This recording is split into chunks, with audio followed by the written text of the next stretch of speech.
समर्थन कर भी दिया, जो पीड़ित हैं, जो परेशान हैं, जो बर्बरता देख भी रहे हैं हम, तो फिर इसमें आपत्ति क्या? राणा साहब देखिए, जिस तरीके से आज माननीय शरद पवार जी ने फिलिस्तीन का समर्थन किया है, मुझे अच्छा लगता अगर वो उसी तरीके से जो इजराइल में जो लोग मारे गए हैं हमास के द्वारा उसका भी समर्थन करते हैं। देखिए भाजपा का क्या स्टैंड है, लोग उसको समझने में, आज जो घमंडिया ये गठबंधन है वो उसको समझने में कहीं ना कहीं गलती कर रहा है। भाजपा का क्या स्टैंड है? भाजपा कहती है हम किसी भी आतंकवाद के खिलाफ हैं। ऐसा नहीं है कि कोई आतंकवाद अगर एनसीपी के विरुद्ध होगा तो वो अच्छा है और बीजेपी के विरुद्ध होगा तो वो खराब है। ऐसा हम नहीं कह रहे हैं।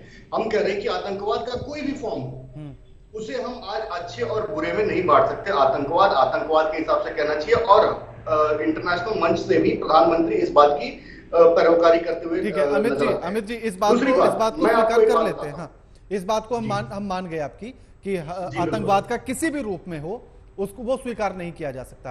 तो क्या फिलिस्तीन के लोगों के साथ भी सरकार खड़ी है या हमास के साथ साथ फिलिस्तीन के भी खिलाफ है? मानव हितों के हर उस मुद्दे के साथ सरकार खड़ी है जहां पे कि मानवता की बात आती है रही, और फिलिस्तीन की अगर मानवता की भी बात आती है, जहां पे इजराइल की भी मानवता की बात आती है, हम दोनों के मानवीय हितों के साथ खड़े हैं। ये बात स्पष्ट होनी चाहिए पूरे देश। भाजपा का ये स्टैंड है। दूसरी बात, जब 1948 में फिलिस्तीन को इजराइल को फिलिस्तीन में बसाया गया तो हमें ये ध्यान रखना चाहिए कि उस समय जिन लोगों को बसाया गया उन लोगों ने फिलिस्तीन से वहां पे जमीनें खरीदी, वो जमीनें वहां पे रजिस्टर्ड हैं। ये विमल जी को शायद पता नहीं है कि जो लोगों ने उस समय जमीनें लेकर वहां पे बसे गए और जो बसाया गया उन लोगों ने फिलिस्तीन से जमीनें खरीदी, वो रजिस्टर्ड जमीनें हैं। बाद में जब 68 की युद्ध में जो 5 डे वार, हम जिस प्रचलित जो मुख्य तौर से सब लोग जानते हैं, 5 डे वार हुआ, उसमें जब पूरे इजिप्ट और इन सब सारे लोगों ने मिलकर हमला किया तब जाकर फिलिस्तीन ने अपना विस्तार किया, वरना तो उसी एक क्षेत्र में रह रहे थे। और जहां पर रही हमास की बात, तो जो इजराइल जो है वो हमला कर रहा है गाजा पट्टी पर, जहां पे कि मुख्यतः हमास के ठिकाने हैं। और जब से हमास ने गाजा पट्टी पर कब्जा किया है उसके बाद से वहां पर इलेक्शन नहीं हुए। तो ये कहना गलत है कि अनभिज्ञता से, या तो वहां पे लोगों को पता है कि यहाँ पे फिलिस्तीन का नहीं हमास का कब्जा है और वहां पे कोई इलेक्शन नहीं होते हैं। इवन फिलिस्तीन ने भी कभी ये कोशिश नहीं की कि वहां से हमास का कब्जा हटाया जा सके या बातचीत करके वहां पे पुनः वोटिंग करा के एक चुनी हुई सरकार की स्थापना की जाए, ऐसी कोई कोशिश नहीं हुई। तो ये अनभिज्ञता नहीं, वहां की एक डेलिब्रेट कोशिश है। तो अमित जी मेरा सवाल भी तो यही है ना आपसे कि आपने कहा कि भारत की सरकार अगर कुछ भी मानवता के खिलाफ होता है तो उसके खिलाफ खड़ी है। फिलिस्तीन के लोगों के साथ जो बर्बरता हो रही है उसके साथ भारत की सरकार है। तो इसी बात को अगर शरद पवार ने कह दिया तो इतना हाय तौबा क्यों? नहीं, हाय तौबा की बात नहीं है। अगर आप मानव अधिकारों की बात करते हैं तो कैसे एक जगह के मानव अधिकार आपको दूसरी जगह के मानव अधिकार पे भारी पड़ जाते हैं? कैसे एक जगह के मानव अधिकार आपको दूसरी जगह की निंदा करने से रोक देते हैं? ऐसा दोहरा मापदंड तो नहीं होना चाहिए ना। अगर आप इंसान समझते हैं किसी को, तो फिलिस्तीन में भी वही इंसान है और इजराइल में भी वही इंसान है और गाजा पट्टी में जो मारे जा रहे हैं वो भी लोग भी वही इंसान है। उसी इंसान की बात हम करनी चाहिए। आप एक जगह तो बोलते हैं कि फिलिस्तीन जिंदाबाद, जैसे कि इनके ओवैसी जी बोलते हैं फिलिस्तीन जिंदाबाद, लेकिन वो इजराइल जिंदाबाद नहीं बोलते। क्यों नहीं बोलते?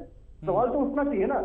अगर आप मानवीय हितों की लेकर बात करते हुए आप फिलिस्तीन की बात करते हो, फिलिस्तीन जिंदाबाद कहते हैं, तो उसी मानवीय हितों की बात करते हुए आपको इजराइल जिंदाबाद भी करना चाहिए। लेकिन ये दोहरा मापदंड केवल केवल आने वाले 5 राज्यों में और महाराष्ट्र में, 10 सेकंड और दीजिएगा, महाराष्ट्र में जो जिस तादाद में एक समुदाय है उस समुदाय को साधने के लिए मालेगांव धमाके हमें नहीं भूलने चाहिए। राणा साहब, किस तरीके से वहां पर दंगे हुआ करते थे, अभी हमने 26 से 11 को नहीं भूलना चाहिए किस तरीके से वो हमला हुआ। तो उस एक समुदाय को साधने के लिए ये बयान दिया है। सरकारों पर और पत्रकारिता पर हमेशा तो सवाल उठाते हैं जो भी इनके विरुद्ध खड़े रहते हैं। आज देखिए ना, 14 पत्रकारों को जो बैन किया गया, ये उसी रणनीति का एक हिस्सा है कि किस तरीके से आप अपने नैरेटिव को कंट्रोल कर सके। लेकिन आप देखिए फिलिस्तीन के साथ आज कौन कौन खड़ा है? पाकिस्तान खड़ा है, और आज वही भाषा चाइना खड़ा है, और आज वही भाषा पाकिस्तान और चाइना की भाषा, मैं एशिया की बात कर रहा हूँ, पाकिस्तान और चाइना की भाषा आज एनसीपी कह रही है, कांग्रेस कह रही है। तो इससे क्या अर्थ निकलता है? और अगर आप पीछे भी जाएं तो कांग्रेस का जो स्टैंड, कांग्रेस के तो जो मणिशंकर अय्यर है वो तो अलगाववादियों के साथ पाकिस्तान में जाकर बैठ कर ये कह चुके हैं कि हमें मोदी को हराने के लिए आपका समर्थन चाहिए। उसके बाद उनका अलगाववादियों के साथ देश के जितने भी नेता आज फिलिस्तीन के साथ खड़े हैं, तो उनका तमाम ये लगा रहता है कि आपको पाकिस्तान और भारत के संबंधों के लिए आपको अलगाववादियों से बात करना चाहिए। तो वो उनका वही रवैया है। तो आज वो पाकिस्तान के एक लाइन पकड़ रहे हैं, जो पाकिस्तान कह चुका है, आज वही शरद पवार कह रहे हैं, वही राहुल गांधी कह रहे हैं, वही देश के अन्य जो पार्टियां जो फिलिस्तीन का समर्थन कर रही है वो कह रही है।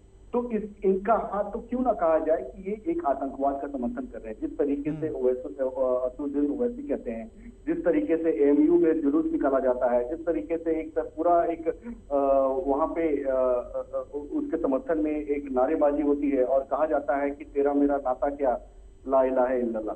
तो ये जब नारे कहे जाते हैं तो इसका सीधा का सीधा संबंध है कि आपका इस राष्ट्र से, इस राष्ट्र में रहने वाले मूल्यों से, राष्ट्र की जो मूलभूत विचार हैं उससे आपका कोई रिश्ता नहीं है। आपका एक अलग एक वैचारिक लेवल पर आपका एक अलग रिलेशन है जो कि आप उसको निभाना चाह रहे हैं। आपका इस राष्ट्र से कोई सरोकार नहीं है। तो ये हमें समझना पड़ेगा, जो लोग भी फिलिस्तीन की बात कर रहे हैं, और हमें ये कहने में कोई गुरेज नहीं कि आज कांग्रेस का हाथ जो है और या पूरे घमंडिया गठबंधन का जो हाथ है वो हमास के साथ है और वो आतंकवाद के साथ है।